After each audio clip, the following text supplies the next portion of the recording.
Malaysia শ্রমিকদের জন্য একাধিক প্রবেশাধিকার ভিসা চায় বাংলাদেশ। আগের চেয়ে সুস্থ খালেদা জিয়া থেরাপির পর করছেন হাঁটাহাঁটি। অন্তর্বর্তী সরকার নিয়ে বিতর্ক থাকতে পারে না, জানিয়েছে হাইকোর্ট। জুলাই অভ্যুত্থানে আহতরা নির্ভেজাল গণতন্ত্র চায়, বলেছেন নির্বাচন কমিশনার। পিএসসির ৬ সদস্যের নিয়োগ বাতিল। ফেব্রুয়ারিতেই সব বই পাবে শিক্ষার্থীরা, জানিয়েছেন শিক্ষা উপদেষ্টা।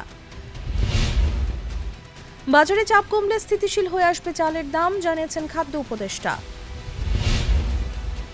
জাতির কল্যাণে বিএনপি ও জামায়াত একসঙ্গে কাজ করবে, বলেছেন তাহের। শেখ হাসিনার বিরুদ্ধে ট্রাইব্যুনালে শহীদ আবু সাইদের পরিবারের অভিযোগ। এইচএমপি ভাইরাস নিয়ে আতঙ্কের কিছু নেই, মহামারীর ঝুঁকিও নেই।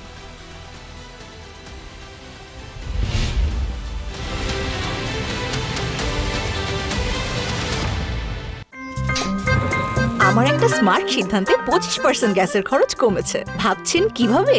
সাধারণ গ্যাস স্টোভ বদলে আমি এনেছি আরএফএল গ্যাস স্টোভ। এর সাইন্টিফিক নজল ও ব্রাস বার্নার ক্যাপ সমানভাবে তাপ ছড়িয়ে রান্না করে দ্রুত, তাই গ্যাসও বাঁচায় 25%, টাকাও বাঁচে 25%। আরএফএল গ্যাস স্টোভ নিরাপদ ও গ্যাস সাশ্রয়ী।